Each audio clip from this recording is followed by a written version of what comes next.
dipersembahkan oleh Halo pemirsa, kita sudah sering mendengar energi terbarukan. Namun apa dan bagaimana sebetulnya bentuknya, masyarakat sebetulnya itu namanya energi terbarukan tapi tidak begitu paham, mengenal. Sebetulnya di mana kesalahannya? Apakah di pemerintah atau kemudian di edukasi masyarakat? Terus kemudian bagaimana sebetulnya kebutuhan ini mendesak atau tidak? Ini yang perlu kita tahu karena memang ini menjadi suatu wacana yang sering terdengar, tapi kemudian implementasinya di lapangan begitu minim. Kalau Anda tahu tata surya atau kemudian yang lainnya itu menjadi salah satunya, atau kemudian tenaga listrik pembangkit air itu juga salah satunya. Ini yang memang menjadi perbincangan kita kali ini bersama dengan Kang Dadan Ramdan selaku Sekretaris Jenderal Perkumpulan Inisiatif yang memang hari ini sedang konsen terhadap energi terbarukan. Kang Dadan, kalau kita bicara tentang energi terbarukan, hari ini sudah pentingkah, sudah urgentkah kita memiliki energi terbarukan khususnya di Indonesia atau bahkan di Jawa Barat, Kang? Oke, Kang Nova. Jadi pengembangan energi terbarukan saat ini itu sudah menjadi komitmen global. Komitmen global menjadi komitmen bersama seluruh negara-negara yang ada di bumi ini ya, di dunia. Karena ada dua hal yang kemudian menjadi faktornya. Pertama, krisis lingkungan. Yang kedua, krisis energi. Nah, krisis lingkungan dengan banyaknya penggunaan energi tidak terbarukan, tidak bersih, energi fosil seperti minyak, gas, batu bara, itu memberikan dampak buruk terhadap lingkungan. Ya, terjadinya perubahan iklim, pencemaran yang semakin meningkat, suhu bumi jadi nambah begitu ya, 1,055 derajat Celcius saat ini yang seharusnya itu bisa seharusnya tidak bertambah begitu. Yang kedua, krisis energi. Karena kita akan mengalami kelangkaan energi ke depan. Dalam 100-200 tahun ke depan kita akan mengalami krisis energi. Karena batu baranya habis, minyaknya habis, gasnya habis. Makanya diperlukan energi yang terus berlanjut, yang terus ada, yang disediakan oleh alam tidak berkurang, tidak terus berkurang, yaitu ya energi terbarukan, matahari, angin, kemudian juga gelombang air, laut, air begitu.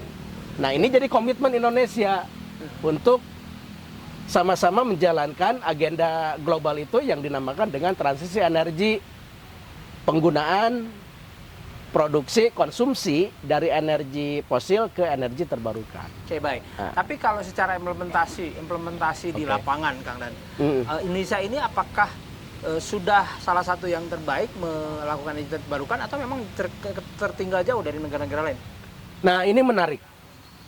Sesungguhnya Indonesia itu sudah berkomitmen ya untuk menjalankan transisi energi. Bahkan berkomitmen untuk net zero emission di tahun 2060. Artinya kalau net zero emission maka emisi-emisi yang dihasilkan oleh penggunaan energi fosil seperti batu bara tadi itu akan mendekati nol gitu ya, setimbang antara produksi dan juga dampak yang dihasilkan gitu ya, dampak lingkungan yang dihasilkan. Sebenarnya kalau dari sisi kebijakan, banyak sekali kebijakan yang sudah dibuat. Misalnya kita sudah meratifikasi undang-undang tentang pengesahan kerangka konvensi perubahan iklim. Kemudian juga kita sudah membuat yang namanya dokumen NDCI. Kita juga ada program JETP. Kita juga sudah membuat RUPTL. CAN gitu ya, kebijakan energi nasional. Sayangnya memang diimplementasi target untuk mencapai bauran energi primer terbarukan ini masih jauh. Misalnya di tahun 2025 itu ditarget 21%, ya 23%, 21-23%, tapi kita baru mencapai 14%.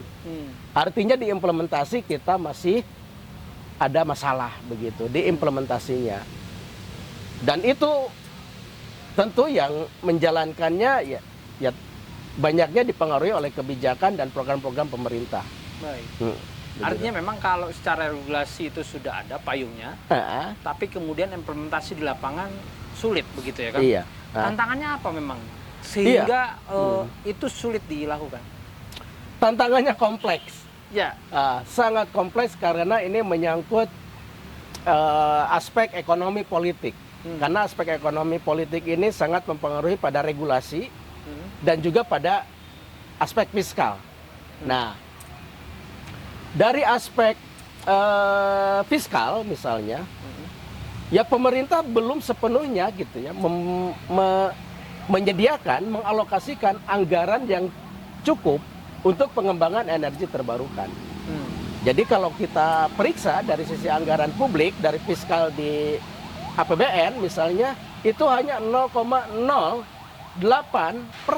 dari total belanja negara. Oke, baik. Saya potong sedikit. Itu salah satunya. Baik, artinya kalau secara fiskal tadi memang tidak mau ambil resiko begitu ya, kalau saya memahaminya. Tapi apakah tidak cukup dengan adanya pembangunan bendungan-bendungan yang dilakukan oleh pemerintah? Apakah itu tidak cukup, Kang? Atau memang butuh yang lain?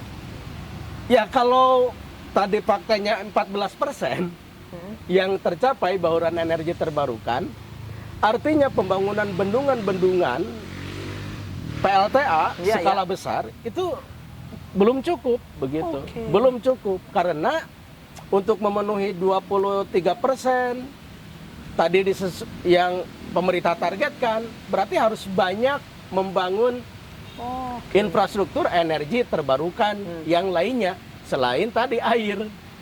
Selain PLTA gitu maksudnya. Makanya ya kita tidak akan pernah mencapai kalau pembangunan infrastrukturnya mengandalkan hanya air.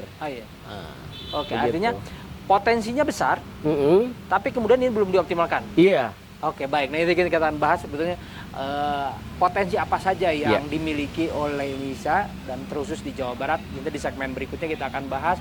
Selanjutnya kita akan kembali, tetap bersama kami dalam dialog khusus tentang energi terbarukan.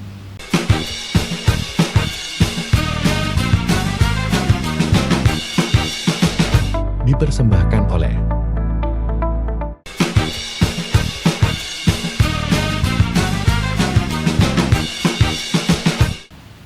Terima kasih pemirsa, masih bersama kami dalam dialog khusus tentang energi terbarukan bersama dengan Kang Danan Ramdan selaku Sekretaris Jenderal Perkumpulan Inisiatif. Ini menarik, bagaimana tadi pagi break kita membahas tentang bagaimana ini diturunkan pada pemerintah daerah. Ini akan lebih rumit lagi karena sekelas APBN saja itu begitu kompleks yang tadi yang disampaikan oleh Kang Dadan. Kang Dadan, kalau dilanjutkan dengan tadi turunannya ke pemerintah daerah, Kang, terusus di Jawa Barat lah yang memang hari ini menjadi pusat perhatian, apalagi lagi ramenya KDM dengan Menteri Purbaya.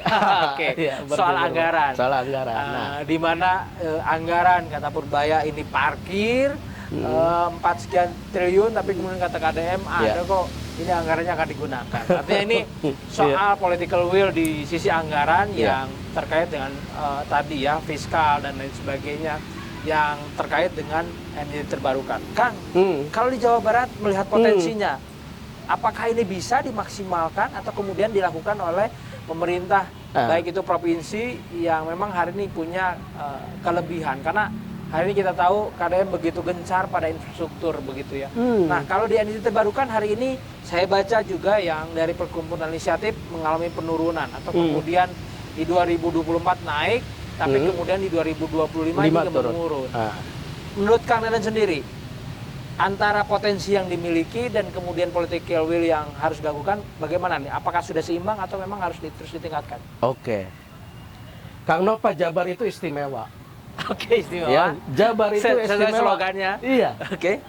Istimewanya kenapa? Karena memiliki potensi energi terbarukan yang melimpah. Apa aja tuh, Kang?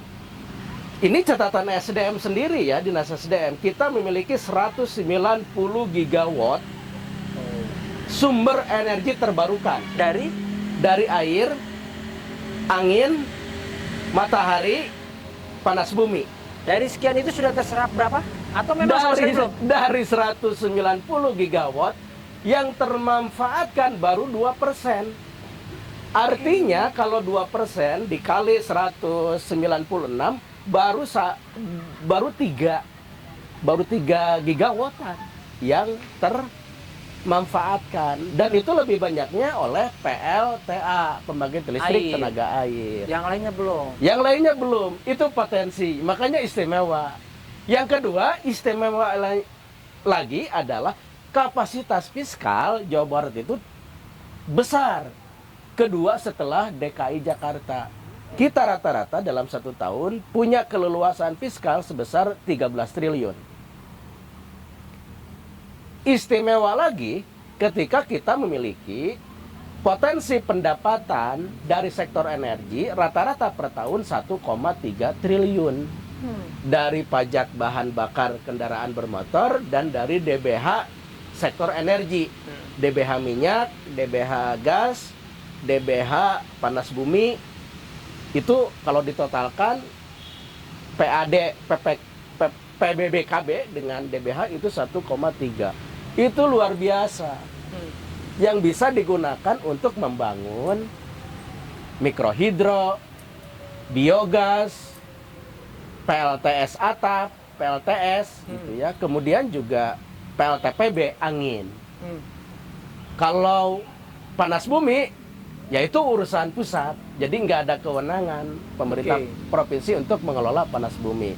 Tapi provinsi punya kewenangan untuk mengelola potensi energi terbarukan skala kecil menengah. Kira-kira 1 kilowatt sampai 15 megawatt. Itu manfaatnya untuk berapa, kapasitas berapa, dan di mana saja, Kang, bisa dimanfaatkan? Nah, rata-rata gitu ya, 1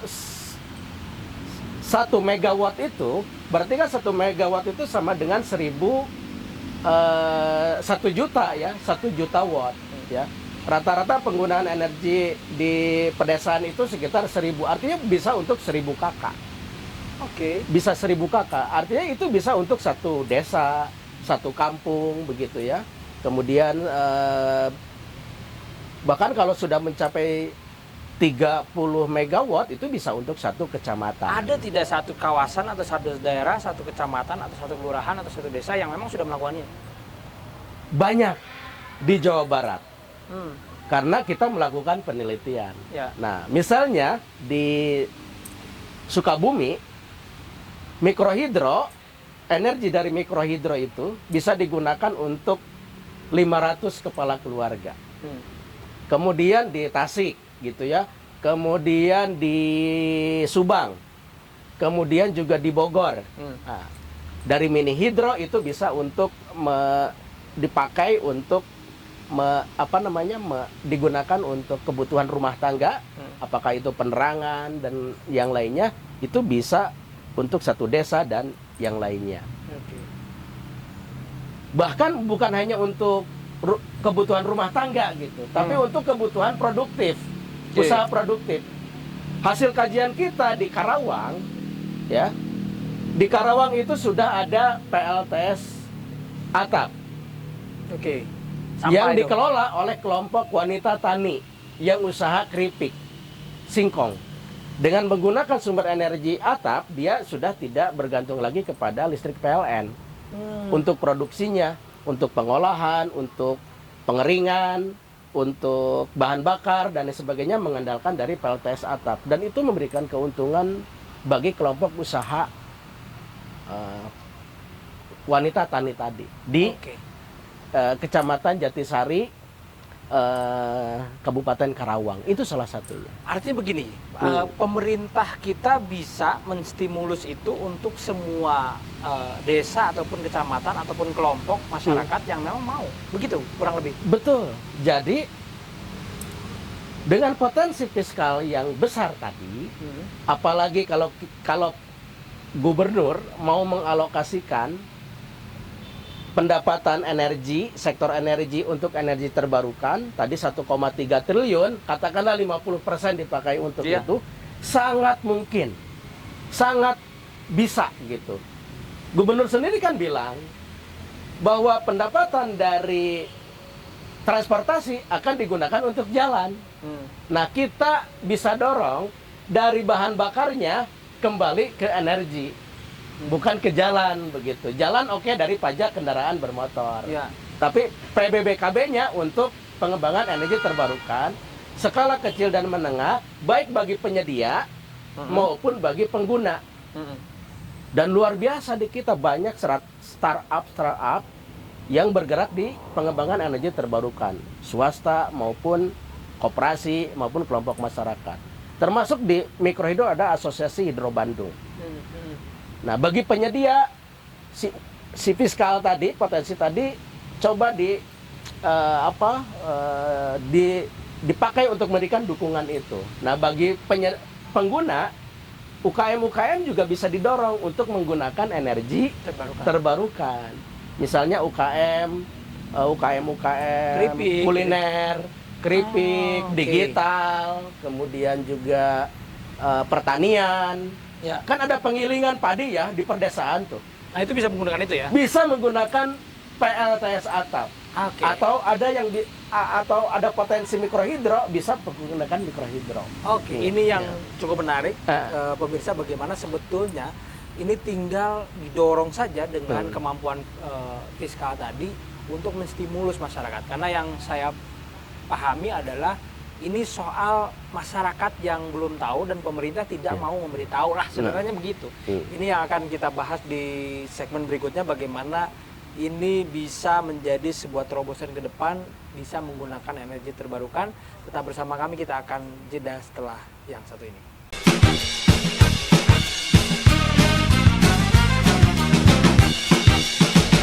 Dipersembahkan oleh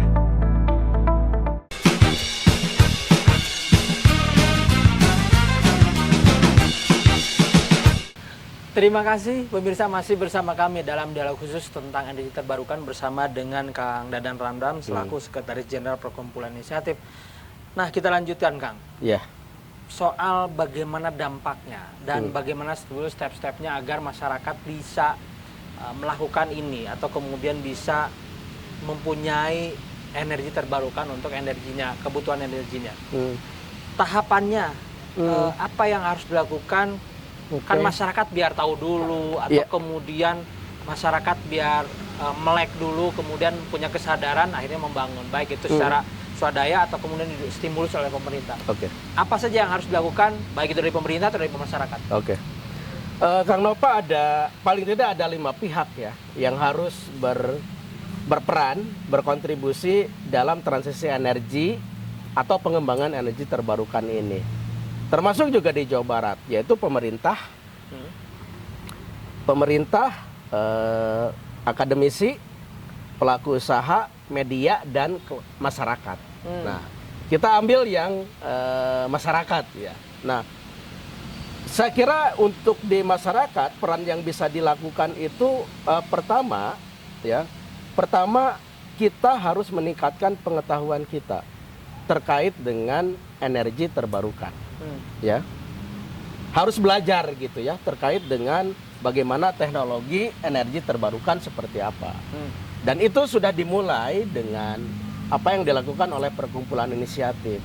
Perkumpulan Inisiatif mengedukasi kelompok masyarakat, kaum muda, pekerja, UMKM, kemudian juga perempuan, kemudian juga mahasiswa untuk mengetahui urgensi energi terbarukan dari berbagai aspek tadi. Teknologi, ekonomi, kemudian juga finansial. Yang kedua, kita juga sebetulnya masyarakat bisa belajar dengan masyarakat lain.